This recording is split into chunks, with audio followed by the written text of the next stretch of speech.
ಹಿಂದೂ ಧರ್ಮದ ಋಷಿಮುನಿಗಳ ಕೊಡುಗೆಯಾಗಿರುವ ಜ್ಯೋತಿಷ್ಯ ಶಾಸ್ತ್ರವನ್ನು ತಂತ್ರಜ್ಞಾನ ಬಳಸಿಕೊಂಡು ಸಿದ್ಧಪಡಿಸಿರುವ ಗೋಲ್ಟ್ರಿ ಆಸ್ಟ್ರೋ ಆ್ಯಪ್ ಮುಖಾಂತರ ನಿಮ್ಮ ಜೀವನದಲ್ಲಿನ ವಿದ್ಯಾಭ್ಯಾಸ, ಆರೋಗ್ಯ, ವೃತ್ತಿ, ಮದುವೆ ವಿಚಾರ, ಪ್ರಶ್ನಾಶಾಸ್ತ್ರದಂತಹ ವಿಚಾರಗಳ ಬಗ್ಗೆ ಅತ್ಯಂತ ಸರಳ ರೀತಿಯಲ್ಲಿ ತಿಳಿಯಬಹುದಾಗಿದೆ.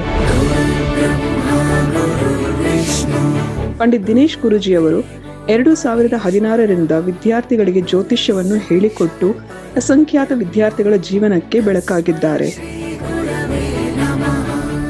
ಜೂನ್ 24ರಂದು ನಡೆಯಲಿರುವ ನಕ್ಷತ್ರನಾಡಿ ತರಗತಿಗೆ ಇಂದೇ ನೋಂದಾಯಿಸಿ. ಕೇವಲ 15 ದಿನಗಳಲ್ಲಿ ಪ್ರತಿದಿನ 2 ಗಂಟೆಯಂತೆ ಝೂಮ್ ಆಪ್ ಮುಖಾಂತರ ಆನ್ಲೈನ್ ತರಗತಿಯನ್ನು ಕಲಿಯಿರಿ. ಹೆಚ್ಚಿನ ಮಾಹಿತಿಗಾಗಿ ಇಂದೇ ನಮ್ಮ ನಕ್ಷತ್ರನಾಡಿ ತಂಡವನ್ನು ಸಂಪರ್ಕಿಸಿ.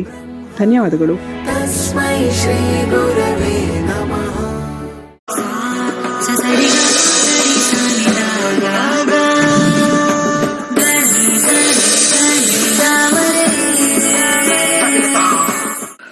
ಓಂ ಶ್ರೀ ಗುರುಭ್ಯೋ ನಮಃ. ಹರಿ ಓಂ.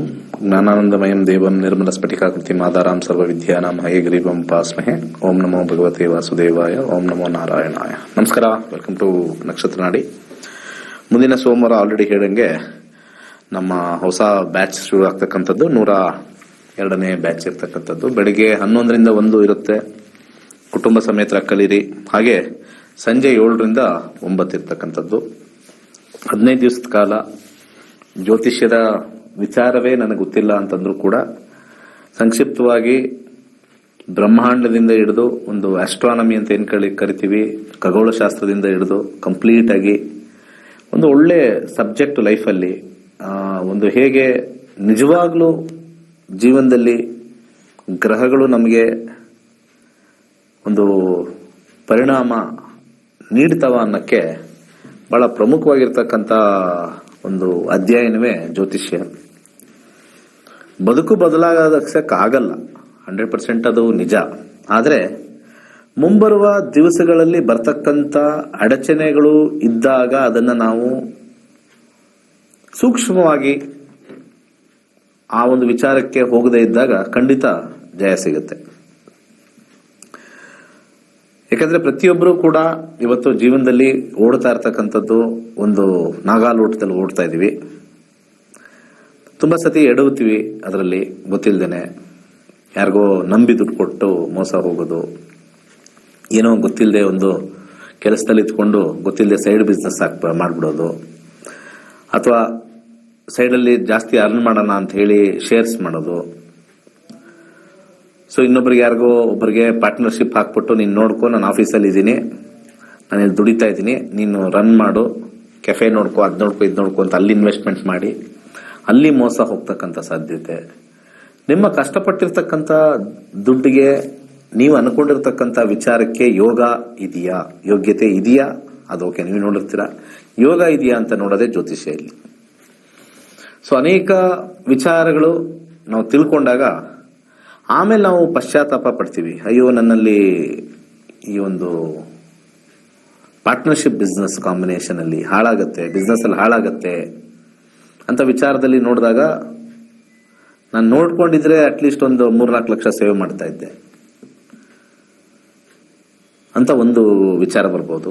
ಅಥವಾ ಕೆಲಸ ಬಿಟ್ಟು ಸ್ಟಾರ್ಟ್ ಮಾಡಿ ಅಯ್ಯೋ ಎಂತ ಒಳ್ಳೆ ಕೆಲಸ ಕಳ್ಕೊಂಡೆ, ಚೆನ್ನಾಗಿತ್ತು, ನನಗೆ ಏನೋ ಟೆನ್ಷನ್, ಪ್ರೆಷರ್ ಜಾಸ್ತಿ. ತುಂಬಾ ಜನ ತಿಳ್ಕೊಳ್ಳೋದೇ ಹಂಗೆ. ಕೆಲಸದಲ್ಲಿ ಪ್ರೆಷರ್ ಆಗಿದ ತಕ್ಷಣನೇ ತುಂಬಾ ಜನ ಜಾಬ್ಗೆ ಹೋಗ್ಬಿಡ್ತೀವಿ, ಜಾಬ್ ಬಿಟ್ಬಿಟ್ಟು ಬಿಸ್ನೆಸ್ಗೆ ಹೋಗ್ಬಿಡೋಣ ಅನ್ನೋ ಆಲೋಚನೆ ಸ್ಟ್ರಾಂಗ್ ಆಗಿರುತ್ತೆ. ಒಂದು ಕೆಲಸದಲ್ಲಿ ಇರ್ಬೇಕಾದ್ರೆ ಅಲ್ಲಿ ಒತ್ತಡಗಳು ಇದ್ದೇ ಇರುತ್ತೆ. ಯಾಕಂದ್ರೆ ಸಂಬಳ ಕೊಡ್ತಾರೆ, ಅದು ನ್ಯಾಚುರಲ್.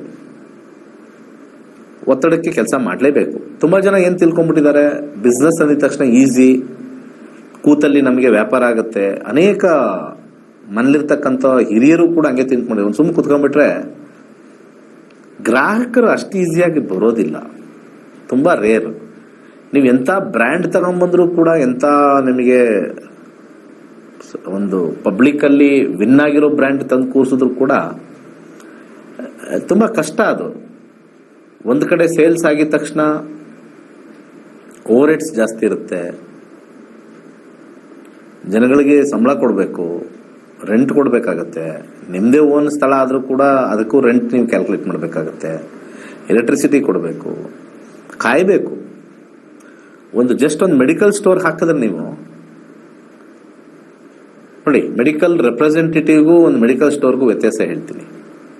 ಮೆಡಿಕಲ್ ರೆಪ್ರೆಸೆಂಟೇಟಿವ್ ಒಂದು 10 ಗಂಟೆ 10:30 ಫೀಲ್ಡ್ಗೆ ಹೋಗ್ತಾನೆ, ಒಂದಷ್ಟು ಡಾಕ್ಟರ್ ಮೀಟ್ ಮಾಡ್ತಾನೆ, ಅವ್ರ ಕಂಪನಿದು ಪುಷ್ ಮಾಡಿ ಅಂತಾನೆ, ಮೆಡಿಕಲ್ ಅವ್ರ ಹತ್ರ ಹೋಗ್ತಾನೆ, ನಮಸ್ಕಾರ ಮಾಡ್ತಾನೆ, ನಮ್ಮ ಕಂಪನಿದು ಸ್ವಲ್ಪ ಹೇಳಿದೀವಿ, ಡಾಕ್ಟರ್ ಬರ್ಕೊಡ್ತಾರೆ, ದಯವಿಟ್ಟು ನಮ್ದನ್ನ ಡಿಸ್ಟ್ರಿಬ್ಯೂಟ್ರು ಆರ್ಡರ್ ಕೊಟ್ಟಿದ್ದೀವಿ ಇಟ್ಟಿದ್ದೀವಿ, ಅದನ್ನೇ ಜಾಸ್ತಿ ಪುಷ್ ಮಾಡಿ, ಕೆಮ್ಮಿಗೋ ಜ್ವರಕ್ಕೋ ನಮ್ಮ ಕಂಪನಿದೇ ಸ್ವಲ್ಪ ಪುಷ್ ಮಾಡಿ ಸರ್ ಅಂತ ಹೇಳಿ ಒಂದು 5-6 ಡಾಕ್ಟ್ರು, ಒಂದು 20-25 ಮೆಡಿಕಲ್ ಸ್ಟೋರ್ನ ಮೀಟ್ ಮಾಡಿ ಒಂದು 7 ಗಂಟೆ 8 ಗಂಟೆಗೆ ಹೋಗಿ ರಿಟೈರ್ಡ್ ಆಗ್ಬಿಡ್ತಾನೆ. ಮತ್ತೆ ಇದೆಲ್ಲ ಆಮೇಲೆ ಟೆನ್ಷನ್ ಮಾಡ್ಕೊಳ್ದಲೆ. ಅದೇ ಮೆಡಿಕಲ್ ಸ್ಟೋರಲ್ಲೇ ಇರೋರು ವ್ಯಾಪಾರ ಆಗಬೇಕು ಅಂದ್ರೆ ಕೆಲವರು 7 ಗಂಟೆಗೆ ತೆಗಿಬೇಕಾಗತ್ತೆ. 7 ಗಂಟೆಯಿಂದ 10 ಗಂಟೆ ಆ 3 ಅವರ್ ಎದುರುಗಡೆ ಅಂಗಡಿಯವನೋ ಅಥವಾ ಆ ಕಡೆ ಸೈಡ್ಲಿರೋ ಅಂಗಡಿಯವನೋ ತೆಗೆದಿದ್ರೆ ಜನ ಯಾವಾಗಲೂ ಕೂಡ ಯಾರ್ದು ಜಾಸ್ತಿ ಓಪನ್ ಆಗಿರುತ್ತೆ, ಯಾವಾಗ ಇಮಿಡಿಯೇಟ್ ಆಗಿ ಸಿಗುತ್ತೆ ಅಲ್ಲಿ ಹೋಗ್ತಾರೆ. ಸೊ ಮತ್ತೆ 7 ಗಂಟೆಯಿಂದನೇ ಸ್ಟಾರ್ಟ್ ಮಾಡಬೇಕು. ಜನ 10:00ವರೆಗೆ ರಾತ್ರಿ ಏನೋ ಆಗಿರುತ್ತೆ, ಇಂಥದ್ದು ಬೇಕು ನನಗೆ ಅರ್ಜೆಂಟು, ಇದನ್ನ ಹಚ್ಕೊಂಡು ನಾನು ಮಲ್ಕೋಬೇಕು, ಈ ಟ್ಯಾಬ್ಲೆಟ್ ನುಂಗ್ಬಿಟ್ಟು ಮಲ್ಕೋಬೇಕು, ಖಾಲಿ ಆಗಿದೆ, ಒಂದು ಗಾಡಿ ಹಾಕೊಂಡು ಅಲ್ಲೋ ನೋಡ್ತಾರೆ, ಕ್ಲೋಸ್ ಆಗಿರ್ತಾರೆ, ಇನ್ನು ಮುಂದೆ ಹೋಗ್ತಾರೆ, ಅಲ್ಲಿ ಓಪನ್ ಇರುತ್ತೆ. ಅವ್ರ ಮೇಲೆ ಜಾಸ್ತಿ ಒಂದು ರೀತಿಯ ಭರವಸೆ ಬರುತ್ತೆ. ಸೊ ಬಿಸ್ನೆಸ್ ಅಂದ್ರೆ it is not A easy thing. ಅದರಲ್ಲಿ ನಮಗೆ ಕಾಂಬಿನೇಷನ್ ಇರಬೇಕು, ಡೆಡಿಕೇಶನ್ ಇರಬೇಕು, ಕುತ್ಕೋಬೇಕು.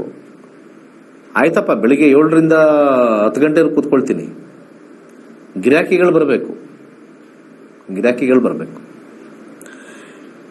ಗಿರಾಕಿಗಳು ಬಂದಿರೋರು ಒಂದೊಂದು ತರ ಕೇಳ್ತಾರೆ, ಅದಿರೋದಿಲ್ಲ ಅಲ್ಲಿ. ನೆಕ್ಸ್ಟ್ ಟೈಮ್ ತಂದಿಟ್ಟಿರ್ತೀರಾ, ಅದನ್ನ ಒಬ್ರು ಕೇಳಲ್ಲ, ಎಕ್ಸ್ಪೈರಿ ಆಗ್ಬಿಟ್ಟಿರುತ್ತೆ. ಯಾರ್ಯಾರು ಏನೇನು ಕೇಳ್ತಾರೆ ಎಲ್ಲ ತಂದು ಇಟ್ಕೊಳ್ಳೋಕೆ ಬಂಡವಾಳನೂ ಬೇಕಾಗತ್ತೆ, ಅದು ಸೇಲು ಆಗ್ಬೇಕಾಗತ್ತೆ.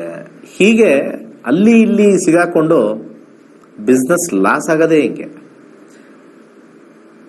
ಬೇಕಾಗಿರೋ ಪ್ರಾಡಕ್ಟ್ನ ತಗೊಳ್ಳಲ್ಲ, ಬೇಡದೇ ಇರೋ ಪ್ರಾಡಕ್ಟ್ನ ಬಂದು ಕೇಳ್ತಾರೆ, ಅದನ್ನ ನೆಕ್ಸ್ಟ್ ಟೈಮ್ ತಂದಿಟ್ಟಿದ್ರೆ ಅವ್ರು ಬರೋದೇ ಇಲ್ಲ, ಪತ್ತೆ ಇಲ್ಲ, ಅದು ಹಂಗೆ ಕೂತಿರುತ್ತೆ. ಬಿಸ್ನೆಸ್ ಅಲ್ಲಿ ಏನಾಗ್ಬಿಡುತ್ತೆ, ನಿಮಗೆ 10 ರೂಪಾಯಿ ಬಂಡವಾಳಕ್ಕೆ ಅಥವಾ 100 ರೂಪಾಯಿ ಬಂಡವಾಳಕ್ಕೆ 10 ರೂಪಾಯಿ ಸಿಗುತ್ತೆ, ನಿಮಗೆ 15 ರೂಪಾಯಿ ಸಿಗುತ್ತೆ, 20 ರೂಪಾಯಿನೇ ಸಿಗುತ್ತೆ ಅನ್ಕೊಳ್ಳೋಣ. ಇರ್ಲಿ ಸರ್, 100 ರೂಪಾಯಿದು ಒಂದು ಏನಾದ್ರು ಒಂದು ಐಟಮ್ಸ್ ಇತ್ತು ಅಂದ್ರೆ 20 ರೂಪಾಯಿ ಸಿಗುತ್ತೆ. ಅದಕ್ಕೆ ನಿಮ್ದು ರಿಸ್ಕ್ 80 ರೂಪಾಯಿ ಇರುತ್ತೆ. ಆ ಪ್ರಾಡಕ್ಟ್ ಹೋಗಿಲ್ಲ ಅಂದ್ರೆ 80 ರೂಪಾಯಿ ರಿಸ್ಕ್ ನಿಮ್ದು. ಕಂಪ್ನಿಗೆ ವಾಪಸ್ ಕೊಟ್ರೆ ಅವ್ನು ರಿಟರ್ನ್ ಕೊಟ್ಟು ಅದು ಮಾಡಿ ಇದು ಮಾಡಿ ಎಕ್ಸ್ಪೈರಿ ಆಗಿ ಒಂದು ಐಟಮ್ ಮೇಲೆ 20 ರೂಪಾಯಿ ಬರಕ್ಕೆ 80 ರೂಪಾಯಿ ಮೇಲೆ ನಾವು ಬೆಟ್ಟಿಂಗ್ ಮಾಡ್ತಾ ಇರ್ತೀವಲ್ಲ, ಅದಕ್ಕೆ ಬಿಸ್ನೆಸ್ ಲಾಸ್ ಆಗ ತುಂಬಾ ಜನ ಇದೇನೆ. ಐಟಮ್ಸ್ ಬಂದ್ಬಿಟ್ಟು 300 ರೂಪಾಯಿ ಇರುತ್ತೆ, ನಿಮಗೆ ಅದರಲ್ಲಿ ಲಾಭ ಚೆನ್ನಾಗಿದೆ ಸರ್, ನಿಮಗೆ 30% ಕೊಡ್ತೀವಿ. ಆಯ್ತು, 30% ಅಂದ್ರೆ 90 ರೂಪಾಯಿ, 100 ರೂಪಾಯಿನೇ ಇಟ್ಕೊಳ್ಳಿ, 300 ರೂಪಾಯಿ ಮಾರಿದ್ರೆ 100 ರೂಪಾಯಿ ಬರುತ್ತೆ. ವಾ, ವೆರಿ ಗುಡ್. ಆ ಸೇಲೆ ಆಗಿಲ್ಲ ಅಂತಂದ್ರೆ 300 ರೂಪಾಯಿ ಯಾರ ಜೋಬಿಂದ ಹೋಗುತ್ತೆ? 300 ಲಾಭದ್ದೇನೋ 90, ಲಾಭ ಬಂದಿರಲ್ಲ ಅಲ್ಲಿ, 300 ಹೊಟ್ಟೋಗುತ್ತೆ ಅಲ್ಲಿ. ಹಾಕಿರೋ ಬಂಡವಾಳದ 200 ಚೊಂಬೆ ಹಿಡಿದು ಬಿಡುತ್ತೆ. ಸೊ ಒಂದು ಕಿರಾಣಿ ಅಂಗಡಿ ಹಾಕೋದು, ಒಂದು ಅಂಗಡಿ ಹಾಕ್ಬಿಟ್ಟು ಸೋಪ್ಗಳೆಲ್ಲ ಏನ್ ಮಾರ್ಜಿನ್ ಸಿಗ್ತದೆ ನೋಡಕ್? 20-25 ಎಲ್ಲ ಇರುತ್ತೆ. ಎಷ್ಟು? 3 ರೂಪಾಯಿ 5 ರೂಪಾಯಿ ಸಿಗುತ್ತೆ. ಏನಾರು ಅಲ್ಲಿ ಇರೋ ಅಂಗಡಿಲಿ ಇರೋನು ಯಾವನಾರು ಒಂದು ಸೋಪ್ ಜೋಬ್ಗೆ ಹಾಕೊಂಡ್ರೆ ಮುಗಿದೋಯ್ತು, ನಿಮ್ದು 10 ಸೋಪ್ ಲಾಭ ಹೊಟ್ಟೋಗುತ್ತೆ.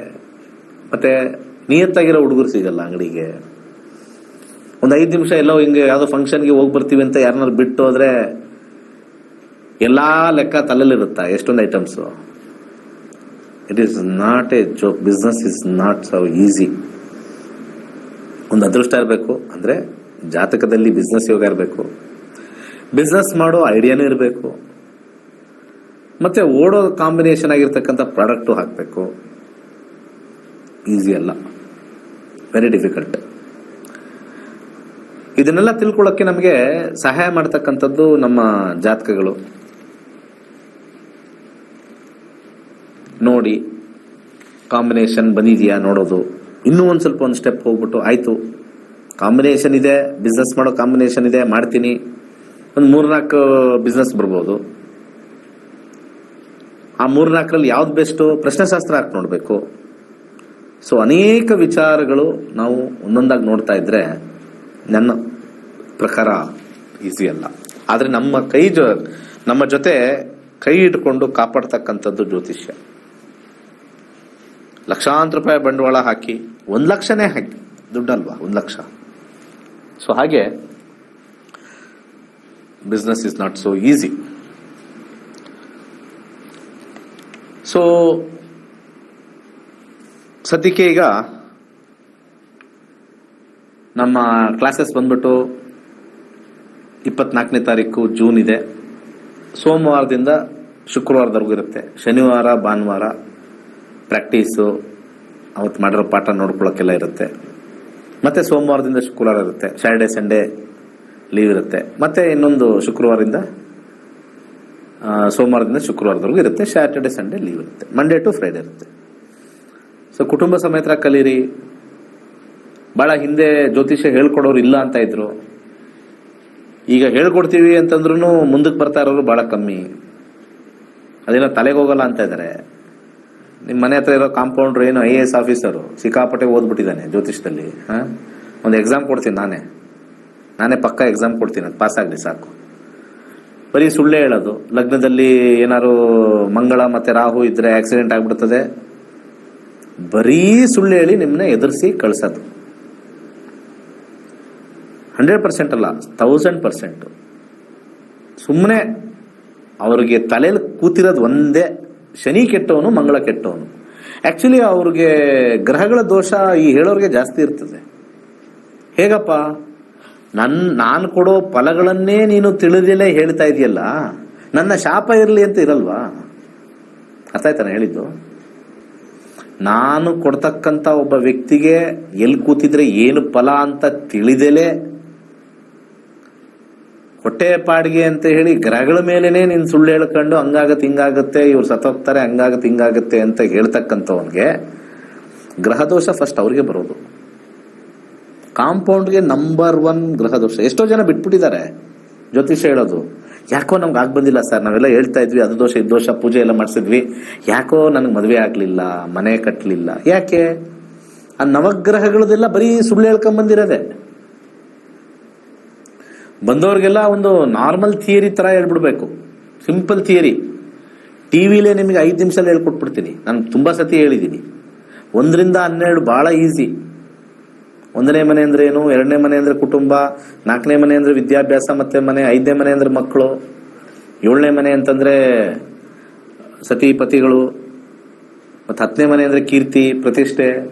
ಇಲ್ಲಿ ಎಲ್ಲಾದ್ರೂ ಒಂದು ಕಡೆ ನೀವು ಕೇಳೋ ಪ್ರಶ್ನೆಗೆ ಕರೆಕ್ಟಾಗಿ ಶನಿ ರಾಹು ಕೇತು ಕುತ್ಕೊಂಡ್ಬಿಟ್ರೆ ಕೆಟ್ಟದ್ದು, ಇವರಿಂದ ಪ್ರಾಬ್ಲಮ್ಮು, ಇದಕ್ಕೆ ಹೋಮ ಮಾಡಿಸಿ, ಮೃತ್ಯುಂಜಯ ಜಪ ಮಾಡಿಸಿ. ಲಕ್ಷಾಂತರ ಜನ ಇವತ್ತು ಬೆಂಗಳೂರಲ್ಲಿ ಹಾಸ್ಪಿಟ್ಲಲ್ಲಿ ಹಾಸಿಗೆ ಹಿಡಿದವ್ರೆ. ನಿಜವಾಗ್ಲೂ ವರ್ಕ್ ಆಗುತ್ತಾ? ಮಹಾಮೃತ್ಯುಂಜಯ ಹೋಮ ಜಪಗಳು ಅಲ್ಲಿ ಹೋಗಿ ನೀವು ಟೆಸ್ಟ್ ಮಾಡಿ. ಹಣೆ ಬರಹದಲ್ಲಿ ಬದಲಾಗತ್ತೆ ಅಂತಂದ್ರೆ ಯಾವ ಹೋಮ ಜಪಾನು ಬೇಡ. ಎಲ್ಲ ಹೋಮ ಜಪ ತಪಗಳು ಮಾನಸಿಕ ವಿಚಾರದಲ್ಲಿ ಕಮ್ಮಿ ಮಾಡಕ್ಕೆ ಹೊರತು ಕಾಯಿಲೆಗಳನ್ನ ಕಮ್ಮಿ ಮಾಡಕ್ಕೆ. ಯಾರಿಗೋ ಒಬ್ರಿಗೆ ಒಂದು ಕಿಡ್ನಿ ಹೊಟ್ಟೋಗಿರುತ್ತೆ, ಇನ್ನೊಂದು ಕಿಡ್ನಿ ಇರುತ್ತೆ. ಯಾವ ಪೂಜೆ ಹೋಮದಿಂದ ಕಿಡ್ನಿ ರಿವರ್ಸ್ ಮಾಡ್ತೀರಾ ನನಗೆ ಹೇಳಿ ನೋಡೋಣ. ಅಲ್ಪ ಸಮಸ್ಯೆಗೆ ಮಾತ್ರ ಯಂತ್ರ ಮಂತ್ರ ತಂತ್ರ ಇರೋದು, ಅಲ್ಪ ಸಮಸ್ಯೆಗೆ. ಏನೋ ದೊಡ್ಡದು ಬಂದ್ಬಿಟ್ಟಿದೆ. ಹಾಗೆ ಯಾರಿಗಾರು ಈ ರೀತಿ ಬಂದಿರತಕ್ಕಂಥದ್ದು, ಒಂದು ಕ್ಯಾನ್ಸರೇ ಬಂತು ಅಂತ ಅನ್ಕೊಳ್ಳೋಣ, ಹಾಸ್ಪಿಟಲ್ ಇದ್ದಾರೆ. ಆ ವ್ಯಕ್ತಿ ಆಗಿರ್ತಕ್ಕಂಥವನು, ಅವನಿಗೆ ಮಾತಾಡೋ ಶಕ್ತಿ ಇದೆ ಅಂದ್ರೆ ಆ ವ್ಯಕ್ತಿನೇ ಅವನ ಕರ್ಮದಿಂದ ಮಂತ್ರಗಳನ್ನ ನಿರಂತರವಾಗಿ ಯಥೇಚ್ಛವಾಗಿ ಕಷ್ಟಪಟ್ಟು ಮಾಡಿದಾಗ ರಿಲೀಫ್ ಸಿಗೋ ಚಾನ್ಸಸ್ ಇದೆ ಅಂತ ಗ್ರಂಥದಲ್ಲಿ ಬರೆದಿದೆ ಹೊರತು ಯಾರೋ ಒಬ್ಬ ಸುಮ್ಮನೆ ಮಲಗಿದಾನೆ ಅವನ ಹೆಸರಲ್ಲಿ ಇಲ್ಲಿ ಒಂದು ಮೃತ್ಯುಂಜಯ ಹೋಮ ಗಣಹೋಮ ಅವ್ಯಾವುದು ವರ್ಕ್ ಆಗಲ್ಲ. ಅವ್ರ ಹೆಸರಲ್ಲಿ ಪೂಜೆ ಮಾಡಿಸಿದ್ವಿ. How will the planets or gods get pacified by doing some ritual, paying that and doing ritual? Nothing. Hindu ಧರ್ಮದಲ್ಲಿ ನಮಗೆ ಯಾವತ್ತೂ ಕೂಡ ಇಂತಿಂತ ದೊಡ್ಡ ದೊಡ್ಡದು ಬರಬಾರ್ದು ಲಾಸ್ಟ್ವರೆಗೂ ಅಂತಂದ್ರೆ ನಾವು ಹುಟ್ಟದಾಗ್ಲಿಂದನೂ ಕೂಡ ಮಂತ್ರಗಳು, ಜಪತಪಗಳು, ಉಪವಾಸಗಳು ಮಾಡ್ಕೊಂಡು ಬರ್ತಾ ಇದ್ದಾಗ ದೊಡ್ಡದು ಚಿಕ್ಕದಾಗತ್ತೆ ಅಂತ ಶಾಸ್ತ್ರದಲ್ಲಿ ಹೇಳಿದೆ ಹೊರತು ನೀನ್ ಏನೂ ಮಾಡ್ದಲೆ ಸಡನ್ ಆಗಿ ಇವಾಗ ಏನೋ ನಿಮ್ಗೆ ಹಾರ್ಟ್ ಪ್ರಾಬ್ಲಮ್ ಆಗಿದೆ, ಕಿಡ್ನಿ ಫೇಲ್ ಆಗಿದೆ, ಲಿವರ್ ಪ್ರಾಬ್ಲಮ್ ಆಗಿದೆ, ಈಗೆದ್ದು ಒಂದು ಹೋಮ ಮಾಡ್ಬಿಡ್ತೀನಿ ಅಂದ್ರೆ ದೇವ್ರೇನ್ ಲಂಚ್ಕೋರನ? ನಿಮ್ಗಳಿಗೆಲ್ಲ ದೇವ್ರೇನ್ ಲಂಚ್ಕೋರನ? ಪಬ್ಲಿಕ್ ಲೈಫಲ್ಲಿ ಲಂಚ್ಕೋರನ್ ಮಾಡಿಟ್ಟಿದೀವಿ ನಾವು ದೇವ್ರನ್ನ, ಲಂಚ್ಕೋರನ್ ಮಾಡಿದೀವಿ. ಅದಕ್ಕೆ ಮೂಲ ಕರ್ತೃ ಕಾಂಪೌಂಡರ್ಗಳೇ ಲಂಚ್ಕೋರನ್ ಮಾಡಿಟ್ಟಿದೀವಿ. ಇರ್ಬೇಕಾರೆಲ್ಲ ಚೆನ್ನಾಗಿ ಕುಡಿದು ಬಿಡ್ತಾರೆ, ಮಜ್ಜಾ ಹೊಡೆದು ಬಿಡ್ತಾರೆ ಗಂಡಸರು. ಇನ್ನೇನು ಅವನಿಗೆ ಲಿವರ್ ಪ್ರಾಬ್ಲಮ್ ಆಗಿರುತ್ತೆ, ಆ ಹೆಣ್ಮಗಳು ಹೋಗ್ತಾಳಲ್ಲಿ ಜಾತಕ ತೋರ್ಸಕ್ಕೆ. ಓ ಅದಂಗಿದೆ, ಹಿಂಗಿದೆ, ಹಂಗಿದೆ, 8ನೇ ಮನೆ ಇವನಿದ್ದಾನೆ, ಆ 4ನೇ ಮನೆ ಇದ್ದಾನೆ, ಆಗಲ್ಲ, ಪೂಜೆ ಮಾಡಿಸ್ಬಿಡಿ, ಲಿವರ್ ರಿವರ್ಸ್ ಆಗ್ಬಿಡುತ್ತೆ. ಏನ್ ರಿವರ್ಸ್ ಆಗುತ್ತೆ? ಮಜಾ ಹೊಡೆದಿರೋದಲ್ವಾ, ಅದೇನು ಕಷ್ಟಪಟ್ಟಿರೋದ? ಕುಡಿಯೋದು ಅಂದ್ರೆ ವ್ಯಸನ, ವ್ಯಸನ ಅಂದ್ರೆ ಮಜಾ ಹೊಡೆದಿರೋದು. ಅದು ಮೀರಿ ಮಜಾ ಹೊಡೆದಾಗ ಹೆಲ್ತ್ ಪ್ರಾಬ್ಲಮ್ ಬಂದೇ ಇರುತ್ತೆ, ಅದು ತೋರಿಸ್ತಾ ಇರುತ್ತೆ ಜಾತಕದಲ್ಲಿ. ಅದನ್ನ ಮುಂಚೆನೇ ನೋಡಿ, ಓಕೆ ಇವ್ರು ಹಾರೋಸ್ಕೋಪಲ್ಲಿ ಹಿಂಗಿದೆ, ಹೀಗೇ ಮಾಡ್ಕೊಂಡು ಹೋದ್ರೆ ಅಲ್ಲಿ ಪ್ರಾಬ್ಲಮ್ ಆಗುತ್ತೆ ಅನ್ನೋದಕ್ಕಿಂತ prevention is better than cure ಅಂತ ರಿವರ್ಸ್ ಬಂದು ಸಾಹಿತ್ಯ ಡೆಫಿನೆಟ್ಲಿ. ಯಾಕೆ ಮುಂದಿನ ದಶದಲ್ಲಿ ಚೆನ್ನಾಗಿಲ್ಲ, ಈಗ ಸ್ವಲ್ಪ ಇಂಡಿಕೇಶನ್ ತೋರಿಸ್ತಾ ಇದೆ, ಸ್ವಲ್ಪ ಕೇರ್ಫುಲ್ ಆಗಿರ್ಬೇಕು. ಆ ಟೈಮಲ್ಲಿ ದಾನಗಿನ ಮಾಡ್ಕೊಂಡು ಮಂತ್ರಗಳು ಹೇಳ್ಕೊಂಡಿರೋ ಹೇಳಕತ್ತೆ. ಅಲ್ಲಿಗೆ ಹೋದ ಮೇಲೆ ಆಮೇಲೆ ಎಲ್ಲ ಕಾಂಪೌಂಡರ್ ಹತ್ರ ಓಡೋಗಿ ಬದುಕ್ತಾರ ನೋಡಿ, ಒಂದು ಹೋಮ ಮಾಡಿಸ್ಬಿಟ್ಟು ಬದುಕ್ಬಿಡ್ತಾರೆ. ಆಗಿರೋ ಡ್ಯಾಮೇಜ್ಗೆ ಮಾಡಕ್ಕೆ ಏನ್ ದೇವರಲ್ಲಿ ಕಾಯ್ಕೊಂಡು ಕೂತ್ಕೊಂಡಿದ್ದಾನೆ, ಲಂಚ ಸ್ವೀಕಾರ ಮಾಡಕ್ಕೆ. ಜಗತ್ತೇ ಒಂದು ನಮ್ಮ ಕರ್ಮಾನುಸಾರ ನಡೆಯುತ್ತೆ, ಹೌದು. ಆದ್ರೆ ನಮ್ಮ ಕೈಲೂ ಅಂತ ಒಂದು ಕಂಟ್ರೋಲಿಂಗ್ ಅಂತ ಬುದ್ಧಿ ಕೊಟ್ಟಿರ್ತಾನೆ. ಪ್ರಚೋದನೆ ಆಗುತ್ತೆ, ಕಂಟ್ರೋಲಿಂಗ್ ಅಂತ ನಮ್ಮ ಮನಸ್ಸು, ನಮ್ಮ ಮೈಂಡ್ಗೆ ಇನ್ನೊಬ್ಬರನ್ನ ಕೇಳಿದ್ರೆ ಅದು ಹಾಗೆ ಆಗುತ್ತಲ್ಲ. ಹೆಂಡತಿ ಹೇಳ್ತಾರೆ ಕುಡಿಬೇಡರಿ, ಲಿವರ್ ಹಾಳಾಗತ್ತೆ, ಸಮಸ್ಯೆ ಆಗತ್ತೆ, ಮನೆ ಬಂದಾಗ ಕೆಮ್ತಾರೆ, ರಕ್ತವಾಂತಿ ಆಗತ್ತೆ, ಕೇಳ್ಬೇಡ್ರಿ.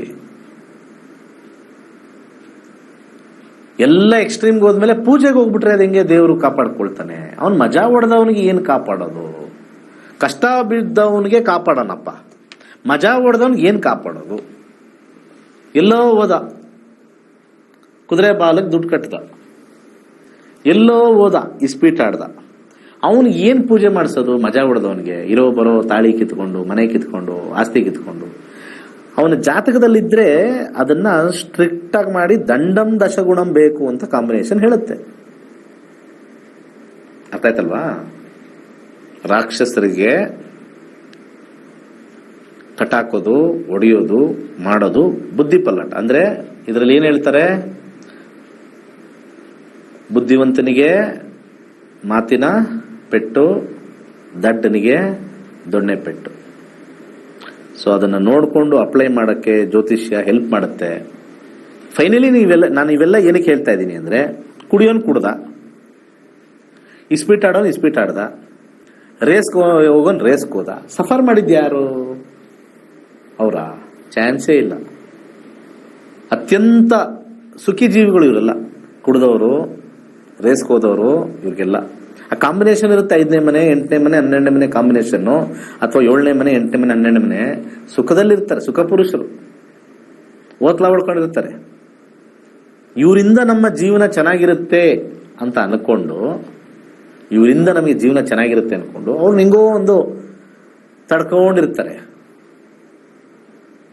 ಜ್ಯೋತಿಷ್ಯದ ಪೂಜೆಗಳಲ್ಲಿ ಬದಲಾಗೋದಿಲ್ಲ, ಹುಟ್ಟುಗುಣ ಸುಟ್ಟರು ಹೋಗಲ್ಲ. ಅದು ತೋರಿಸುತ್ತೆ. ಕೆಲವೊಂದ್ಸತಿ ಸ್ಟ್ರಿಕ್ಟ್ ಆಗಿರ್ಬೇಕು ಅಂತ ಹೇಳುತ್ತೆ, ಯಾಕಂದ್ರೆ ಮುಂದಿನ ದಶ ಅವ್ರಿಗೂ ಹೀಗೆ ನಡೆಯುತ್ತೆ. ಮುಂದಿನ ದಶ ಬಂದಾಗ ಟ್ರಾನ್ಸ್ಫಾರ್ಮೇಶನ್ ಇದೆಯಾ? ಎಷ್ಟೋ ಜನ ಮಾಡಿದ್ದಾರೆ.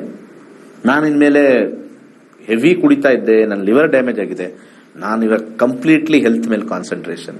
ದಶ ಸ್ಟಾರ್ಟ್ ಆಗ್ಬಿಡುತ್ತೆ. ಆ ದಶ ಸ್ಟಾರ್ಟ್ ಆಗಿಲ್ಲ ಅಂತಂದ್ರೆ ನಾವು ಸಪೋರ್ಟ್ ಮಾಡೋದು ಕಮ್ಮಿ ಮಾಡಬೇಕು ಅಂತ ಹೇಳಿ ಜಾತಕದಲ್ಲೂ ಗೊತ್ತಾಗುತ್ತೆ. ಅರ್ಥ ಮಾಡ್ಕೊಳ್ಳಿ. ಪೂಜೆ ಮಾಡೋದ್ರಿಂದ ಮೈಂಡ್ ಚೇಂಜ್ ಆಗಲ್ಲ, ಯಾರ ಮೈಂಡು ಚೇಂಜ್ ಆಗಲ್ಲ ಪೂಜೆ ಮಾಡೋದ್ರಿಂದ. ಆತರ ಪೂಜೆ ಮಾಡೋದ್ರಿಂದ ಮೈಂಡ್ ಚೇಂಜ್ ಆಗಿದ್ರೆ ಇವತ್ತು ಇಸ್ರೇಲು, ಪ್ಯಾಲೆಸ್ತೀನಿಯನ್ನು, ಬೇರೆ ಬೇರೆ ದೇಶಗಳದ್ದು ಅಲ್ಲೆಲ್ಲ ನಾವು ಇಲ್ಲಿಂದನೇ ದೊಡ್ಡ ದೊಡ್ಡ ಹೋಮಗಳು ಮಾಡಿ ಅವ್ರ ಮನಸ್ಸು ಪರಿವರ್ತನೆ ಮಾಡಿ ಎಲ್ಲಾರು ಸಾತ್ವಿಕ ಮಾಡಬಹುದಾಗುತ್ತೆ. ಸಾಧ್ಯನೇ ಇಲ್ಲ, ಅವೆಲ್ಲ ಆಗಲ್ಲ. ಸೊ ಫಸ್ಟ್ ಅಂಡ್ ಫಾರ್ಮೋಸ್ಟ್ ನಮ್ಮ ಹಾರಸ್ಕೋಪ್ ಅಲ್ಲಿ ಹೆಲ್ತ್ ಪ್ರಾಬ್ಲಮ್ ಇದೆಯಾ, ಜಾಬ್ ಪ್ರಾಬ್ಲಮ್ ಇದೆಯಾ, ಬಿಸ್ನೆಸ್ ಪ್ರಾಬ್ಲಮ್ ಇದೆಯಾ, ಇವರು ಸರೋಗ್ತಾರ ಸರೋಗಲ್ವಾ ಅಂತ ಇಂಡಿಕೇಶನ್ ಮುಂದೆ ಬರ್ತಕ್ಕಂಥ ದಶಾಭುಕ್ತಿಗಳು. ಈಗ ಮುಂದೆ ಬರ್ತಕ್ಕಂಥ ದಶಾ 1-2 ವರ್ಷ ಆದ್ಮೇಲೆ ಇವ್ರು ಏನೋ ಈಗ ಸಮಸ್ಯೆಲಿ ಇದ್ದಾರೆ, ಬಿಸ್ನೆಸ್ ಲಾಸ್ ಆಗಿದೆಯೋ ಅಥವಾ ಕುಡಿತಾರೋ ಎಲ್ಲ ಹಾಳು ಮಾಡ್ತಾ ಇದ್ರು. ಮುಂದಿನ ದಶಾ ಚೆನ್ನಾಗಿಲ್ಲ ಅಂದ್ರೆ ನೀವು ನಿಮ್ಮ ಎಂಟೈರ್ ಆಸ್ತಿ ಮಾರಿ ಪೂಜೆ ಮಾಡಿದ್ರು ಕೂಡ ಮುಂದಿನ ದಶಾ ಚೆನ್ನಾಗಿಲ್ಲ ಅಂದ್ರೆ ಚೇಂಜ್ ಆಗಲ್ಲ. ಮುಂದಿನ ದಶಾ ಅವ್ರಿಗೆ ಬದಲಾವಣೆಯನ್ನು ತರ್ತಾ ಇದೆ, ತೋರಿಸ್ತಾ ಇದೆ. ಕಾಂಬಿನೇಷನ್ ಸ್ವಲ್ಪ ವ್ಯಕ್ತಿ ಟ್ರಾನ್ಸ್ಫಾರ್ಮೇಶನ್ ಆಗ್ತಾನೆ, ಒಳ್ಳೆ ವ್ಯಕ್ತಿ ಆಗ್ತಾನೆ ಅಂತ ತೋರಿಸ್ತಾ ಇದ್ದಾರೆ. ಪೂಜೆದ ಅವಶ್ಯಕತೆ ಅಲ್ಲೂ ಇಲ್ಲ. ಎರಡು ಸಿನಾರಿಯೋದಲ್ಲೂ ಪೂಜೆದ ಅವಶ್ಯಕತೆ ಇಲ್ಲ.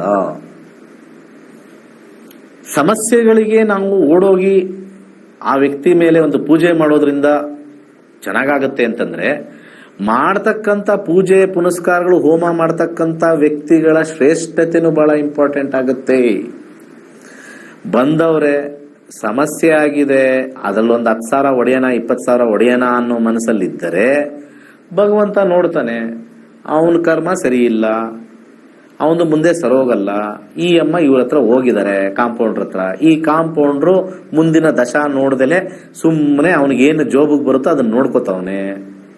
ನಾನು ಹೇಳ್ತಾ ಇರೋದೆಲ್ಲ ಇವತ್ತು ಜೀವನದಲ್ಲಿ ನಡೀತಾ ಇರ್ತಕ್ಕಂಥದ್ದು. ಮನೆಗೆ ಪೂಜೆ ಮಾಡ್ತೀವಿ, ಎಲ್ಲರಿಗೂ ಸುಭಿಕ್ಷವಾಗಿರ್ಲಿ ಅಂತ ಆ ಹೋಮ ಮಾಡ್ತೀವಿ, ಅದೆಲ್ಲ ಓಕೆ, ಮನೆ ಇಸ್ ಓಕೆ. ಪ್ರಾಬ್ಲಮ್ ಬಂತು, ಅದು ಮಾಡಿಸಿ ಇದು ಮಾಡಿಸಿ, ಇವನಿಗೆ ಜಾತಕದಲ್ಲಿ ಇದೆ ಅಂತ ಮುಂಜೆ ಮಾಡಿಸಿ ಅಂತಂದ್ರೆ, ಯಾರಿಗೋ ಒಬ್ಬರಿಗೆ ಕಾಂಬಿನೇಷನ್ ಆಕ್ಸಿಡೆಂಟ್ ಇದೆ ಅಂತ ಹೇಳ್ಬಿಟ್ರೆ ಆ ವ್ಯಕ್ತಿಗೆ ಮಂತ್ರ ಹೇಳ್ಕೊಳಕ್ ಹೇಳ್ರಿ. ಹೋಮದಿಂದ ಹೆಂಗ್ ಚೇಂಜ್ ಆಗುತ್ತೆ? ಹೋಮ ಮಾಡೋದು ಅಥವಾ ಯಾವ್ದಾರು ಮಾಡೋದು 2 ಅವರ್ ಕೆಲಸ. ನೀವು 2 ಅವರ್ 2 ತಿಂಗಳು ಮಾಡ್ತಾರೇನು ಹೋಮ? 1 ದಿನಾನೂ ಮಾಡಲ್ಲ. ಅಲ್ಲಿ ಒಂದು 5 ಜನ ಬಂದು ಏನೋ ಒಂದು ಹಾಕಿ ಮಾಡಿ ಮನೇಲಿ ಮುಗಿಸ್ಕೊಂಡು ಹೋಗ್ಬಿಡ್ತೀವಿ 2 ತಿಂಗಳು. ಮಂತ್ರೋಪದೇಶ ಕೊಟ್ಟಿದ್ದೀರಾ ಆ ವ್ಯಕ್ತಿಗೆ? ನಾವಿದು ಮಾಡಿದ್ರು ಕೂಡ ಆ ವ್ಯಕ್ತಿ ಮಂತ್ರವನ್ನ ಹೇಳಬೇಕು. ಆ ರೂಲ್ ಎಲ್ಲಿದೆ? ಕಾಂಪೌಂಡ್ರು ಆ ರೂಲ್ ತಗೊಂಡ್ಬಂದ್ರೆ, I am the first person, I am very very happy, grateful to all the compounders. ಅವ್ರನ್ನ ಅಸ್ಟ್ರಾಲಜರ್ ಅಂತಾನೆ ಹೇಳ್ಬಿಡ್ತೀನಿ, ಗ್ರೇಟ್ ಅಸ್ಟ್ರಾಲಜರ್ ನನ್ಕಿಂತ ಅಂತ ಹೇಳ್ತೀನಿ. ಮಾಡ್ತಕ್ಕಂಥ ಪ್ರಾಬ್ಲಮ್ ಅವ್ರು ಹೇಳಲೇಬೇಕು. ಎಲ್ಲಾ ಶಾಸ್ತ್ರ ವಿದ್ವಾಂಸರು ಎಲ್ಲರೂ ಕೂಡ ಏನನ್ನ ನೀವು ಬೆಳಗಿಂದ ಸಾಯಂಕಾಲ ಹೇಳ್ತೀರಾ? ದೇವಸ್ಥಾನಗಳಲ್ಲಾಗ್ಲಿ, ಒಂದು ಹೋಮದಲ್ಲಾದ್ರೂ ಆಗ್ಲಿ, ಏನ್ ಹೇಳ್ತೀರಾ? ಮಂತ್ರಗಳಲ್ವಾ? ಮಂತ್ರ ಏನ್ ಮಾಡುತ್ತೆ? ಮನಸ್ಸನ್ನ ಕಂಟ್ರೋಲ್ ಮಾಡಿ, ಮೈಂಡ್ ಅನ್ನ ಮ್ಯಾನಿಫೆಸ್ಟೇಷನ್ ಮಾಡಿ ಅಫರ್ಮೇಶನ್ಸ್ ಕೊಡುತ್ತೆ. ಅದೇ ಮಂತ್ರಗಳನ್ನ ಆ ಕರ್ತೃಗೆ ಮಾಡಿರ್ತಕ್ಕಂಥ ಕರ್ತೃಗೆ ನೀವು ಹೇಳಲೇಬೇಕು. ನಮ್ಮ ಕೆಲಸ 50% ಮಾಡಿದೀವ್ರಿ, ನೀವೇನ್ ಬೇಕಾದ್ರೆ ಚಾರ್ಜ್ ಮಾಡ್ಕೊಳ್ರಿ. ನಾನು ಅದನ್ನ ಹೇಳಿದ್ದೀನಿ ಆಚೆ ಕಡೆ, ಅದನ್ನ ಸೈಡ್ ಇಡ್ತೀನಿ ಇವತ್ತು. ಅದು ಹೇಳಿರೋದನ್ನ ಎಷ್ಟು ಬೇಕಾದ್ರೆ ಚಾರ್ಜ್ ಮಾಡಿ. ನಾವ್ ಏನೇ ಮಾಡಿದ್ರು ಕೂಡ ನಮ್ಮ ಕೆಲಸ ನಾವು ಕರೆಕ್ಟಾಗಿ ಮಾಡಿದೀವಿ. ನಿಮ್ಮ ಕೆಲಸ ಪ್ರತಿನಿತ್ಯ ಮಂತ್ರ ಹೇಳಲೇಬೇಕು to reduce is negative mind. ಕೋಪ ಬರೋನಿಗೆ ಮಂತ್ರ ಹೇಳಿಸ್ಲೇಬೇಕು. ನೀವು ಹೋಮ ಮಾಡಿಸ್ಬಿಟ್ವಿ, ದೇವ್ರ ಶಾಂತಿ ಆಗ್ಬಿಟ್ಟ, ಇನ್ಮೇಲೆ ಇವ್ನಿಗೆ ಏನೂ ಆಗಲ್ಲ, ಇನ್ನು ವಾಂತಿ ಮಾಡ್ಕೊಳ್ತಾನಷ್ಟೇ, ಏನೂ ಚೇಂಜ್ ಆಗಲ್ಲ. Unless if he is been trained. Astrologers should train them. ನನ್ನ ಅಸ್ಟ್ರಾಲಜಿಗೆ ತುಂಬಾ ಜನ ಮಕ್ಕಳು ವಿಚಾರ ಬಂದಾಗ ನಾನು ತುಂಬಾ ಸತಿ ಹೇಳ್ತೀನಿ, ಬರ್ಬೇಕಾದ್ರೆ ಮಗನ್ನು ಕರ್ಕೊಂಡ್ಬನ್ನಿ. ನಾನು ಅವ್ರ ಹತ್ರನೇ ಮಾತಾಡಬೇಕು ಅವ್ರ ಹಾರೋಸ್ಕೋಪ್ ಬಗ್ಗೆ. I want to tell directly. ಅವರೆಲ್ಲ ನಂಬಿಲ್ಲ ಅಂದ್ರೆ ಕನ್ಸಲ್ಟೇಷನ್ ತಗೋಬೇಡ, ಹೋಗ್ರಿ ಅಂತೀನಿ. ನಿಮ್ಮ ಮಾತು ಕೇಳಬೇಕು. ನಿಮ್ಮ ಹಂಗಲ್ಲಿದ್ದಾರೆ, ನೀವು ಊಟ ಹಾಕ್ತೀರಾ ಅಂತಂದ್ರೆ ನಿಮ್ಮ ಒಂದು ಮಾತು ಅವ್ರು ಕೇಳಲಿಲ್ಲ ಅಂದ್ರೆ ಇನ್ನು ವೇಸ್ಟ್. ನೀವೇನು ಯಾವ್ದಾದ್ರು ಒಂದು ಬೇಡದಿರೋ ಸ್ಥಳಕ್ಕೆ ಕರ್ಕೊಂಡು ಹೋಗ್ತಾ ಇದ್ದೀರಾ? ಅಲ್ಲಿ ಏನ್ ಟಾರ್ಚರ್ ಕೊಡೋ ಸ್ಥಳಕ್ಕೆ ಕರ್ಕೊಂಡು ಆನ್ ಬರಲ್ಲ ಅಂತ ಹೇಳಕ್ಕೆ ನೀವು ನಂಬಿರ್ತಕ್ಕಂಥ ಒಂದು ವಿಚಾರದಲ್ಲಿ ಮಾಡ್ತಾರೆ. ಆದ್ರೆ ತುಂಬಾ ಜನ ಕರ್ಕೊಂಡು ಹೋಗ್ತಾರೆ ಬೇರೆ ಕಡೆ, ನಾನು ನೋಡಿದ್ದೀನಿ. ಅಲ್ಲಿ ಆ ವ್ಯಕ್ತಿ ಹೆದರ್ಸಿಟ್ಬಿಡ್ತಾರೆ, ನಿಮ್ಮ ಮದುವೆ ಜೀವನ ಚೆನ್ನಾಗಿಲ್ಲ, ಅದಿಲ್ಲ ಇದಿಲ್ಲ, ಬರೀ ಸುಳ್ಳು. Even if it is there, ನಾನು ಅದನ್ನು ಹೇಳಲ್ಲ, ಅವರಿಗೆ ಮೋಟಿವೇಶನ್ ಮಾಡ್ತೀನಿ. ವರ್ಕ್ ಮಾಡಮ್ಮ ಚೆನ್ನಾಗಿ, ಮದುವೆ ಆಗಲೇಬೇಕು, ಅದು ಬಂದ್ರೂ ಪ್ರಾಬ್ಲಮ್ ತೋರಿಸ್ತಾ ಇದ್ದದ್ದು ಬಂದ್ರೂ ಅದನ್ನೇ ನೀನು ಇಂಪಾರ್ಟೆಂಟ್ ಅಂತ ತಗೋಬೇಡ. ಯುವರ್ ಲೈಫ್ ಡಿಫ್ರೆಂಟ್ ಏರಿಯಾದಲ್ಲಿ ನಿನಗೆ ಶಕ್ತಿ ಕೊಟ್ಟಿರ್ತಾನೆ. Always God gives one problem and one solution. ಅರ್ಥ ಆಯ್ತಾ? ಹಿಂಗಿದೆ. ಆಲ್ವೇಸ್ ಗಾಡ್ ಒಂದ್ರಲ್ಲಿ ನಿಂಗೆ ಪ್ರಾಬ್ಲಮ್ ಇಟ್ಟಿದ್ರೆ ಇನ್ನೊಂದ್ರಲ್ಲಿ ಎಕ್ಸ್ಟ್ರಾಡಿನರಿ ಸಕ್ಸಸ್ ಕೊಟ್ಟಿರ್ತಾನೆ. ನೀವು ಕುತ್ಕೊಂಡು ಆಲೋಚನೆ ಮಾಡಿ, 100% ರಿಲ್ಯಾಕ್ಸ್ ಮಾಡಿ, ಏನ್ ಮಿಸ್ ಆಗಿದೆ ನನಗೆ? ಓಕೆ, ಮದುವೆ ಜೀವನದಲ್ಲಿ ಮಿಸ್ ಆಗಿದೆ, ಬಟ್ ನಾನು ಚೆನ್ನಾಗಿದ್ದೀನಾ? ಏನ್ ಬೇಕಾದ್ರೂ ತಗೋಬೋದಾ? ಏನ್ ಬೇಕಾದ್ರೂ ತಿನ್ಬೋದಾ? ಹೆಂಗ್ ಬೇಕಾದ್ರೂ ಓಡಾಡ್ಬೋದಾ? ಆರೋಗ್ಯವಾಗಿರ್ಬೋದಾ? ನಾನು ಏನಾದ್ರು ನನಗೆ ಇಂಡಿಪೆಂಡೆಂಟ್ ಆಗಿ ಮಾಡಕ್ ಒಂದು ಇದೆಯಾ? ಅದು ಬಿಟ್ರೆ see the success and your happiness. ಇಂಡಿಯಾದಲ್ಲಿ ಮ್ಯಾರೇಜ್ ದೊಡ್ಡದು ಅಂತ ತಿಳ್ಕೊಂಡ್ಬಿಟ್ಟಿದ್ದಾರೆ.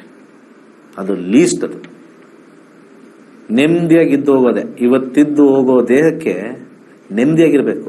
ಅಸ್ಟ್ರಾಲಜಿ ನೋಡ್ಕೊಳ್ಳಿ, ಇದು ಹೆಂಗಿದೆ ನೋಡ್ಕೊಳ್ಳಿ. ಆ ಪ್ರಾಬ್ಲಮ್ ಇದೆಯಾ, ಲಿವ್ ಇಟ್ ಅಸೈಡ್. ಯಾವ್ದು ಪಾಸಿಟಿವ್ ತಗೊಳ್ಳಿ, ಮುಂದೆ ಹೋಗ್ತಾ ಇರಿ. You will be the one of the greatest, best, happiest soul. ಅದು ಮಾತ್ರ ಗ್ಯಾರಂಟಿ. ಅದಕ್ಕೆ ನಿಮಗೆ ಕಲೀರಿ ಅಂತ ಹೇಳೋದು. ಸರ್ಪ್ರೈಸಸ್ ಆಗಲ್ಲ ಲೈಫಲ್ಲಿ. ಕೆಟ್ಟದಿದ್ರು ಸರ್ಪ್ರೈಸಸ್ ಆಗಲ್ಲ. ಅಯ್ಯೋ ಇದು ಬಂದಿದ್ದು ನಂಗೆ ಗೊತ್ತಿದೆ, I will not worry. Beautiful combination ಬಂದ್ರು ಅದಕ್ಕೂ ಸರ್ಪ್ರೈಸ್ ಆಗಲ್ಲ. ಓ ಇದು ಬರೋ ಕಾಂಬಿನೇಷನ್ ಬಂದಿದೆ, I am happy. Equilibrium state ಅಲ್ಲಿ ತರುತ್ತೆ. ಇದು ನಾವು ಎಷ್ಟೋ ಜನ ನಮ್ಮಲ್ಲಿ ಕಲ್ತಿರೋರು they are very happy. Okay, fantastic ಅಂತ ಕಲೀರಿ. ಇದೇ ಸೋಮವಾರ ರಿಜಿಸ್ಟರ್ ಮಾಡ್ಕೊಳ್ಳಿ. ಕುಟುಂಬ ಸಮೇತರ ಕಲೀರಿ. 15,000ಗೆ ಎಂಟೈರ್ ಕುಟುಂಬ ಕೂರಿಸಿ, ನಿಮ್ಮ ಮಕ್ಕಳನ್ನ ಕೂರಿಸಿ ಕಲಿಸ್ರಿ. It will be a wonderful gift for your children. ನಾನು ಹೇಳ್ತಾ ಇದ್ದೀನಿ, ನಿಮ್ಮ ತಾಯಂದಿರು ನೋಡ್ತಾ ಇದ್ರೆ ನಿಮ್ಮ ಗಂಡನಿಗೆ ಇದು ಒಳ್ಳೆ ಗಿಫ್ಟು, ಯಾರ ಜೆಂಟ್ಸ್ ನೋಡ್ತಾರೆ ನಿಮ್ಮ ಹೆಂಡತಿಗೆ ಒಳ್ಳೆ ಗಿಫ್ಟು, ಮಕ್ಕಳಿಗೂ ಇದು ಬೆಸ್ಟ್ ಗಿಫ್ಟ್. ನೀವೆಲ್ಲ ಕೂತ್ಕೊಂಡು ಕಲ್ತ್ರೆ they will think what area I am weak, what area I am strong. ಸ್ವಾಟ್ ಅನಾಲಿಸಿಸ್ ಬರುತ್ತೆ. ಸರ್ವೇ ಜನ ಸುಖಿನೋ ಭವಂತು.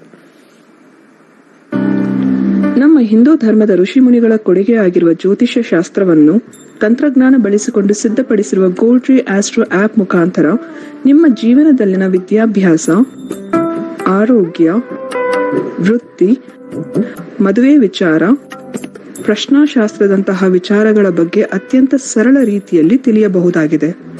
ಪಂಡಿತ್ ದಿನೇಶ್ ಗುರೂಜಿಯವರು 2016ರಿಂದ ವಿದ್ಯಾರ್ಥಿಗಳಿಗೆ ಜ್ಯೋತಿಷ್ಯವನ್ನು ಹೇಳಿಕೊಟ್ಟು ಅಸಂಖ್ಯಾತ ವಿದ್ಯಾರ್ಥಿಗಳ ಜೀವನಕ್ಕೆ ಬೆಳಕಾಗಿದ್ದಾರೆ. ಜೂನ್ 24ರಂದು ನಡೆಯಲಿರುವ ನಕ್ಷತ್ರ ನಾಡಿ ತರಗತಿಗೆ ಇಂದೇ ನೋಂದಾಯಿಸಿ. ಕೇವಲ 15 ದಿನಗಳಲ್ಲಿ ಪ್ರತಿದಿನ 2 ಗಂಟೆಯಂತೆ ಝೂಮ್ ಆಪ್ ಮುಖಾಂತರ ಆನ್ಲೈನ್ ತರಗತಿಯನ್ನು ಕಲಿಯಿರಿ.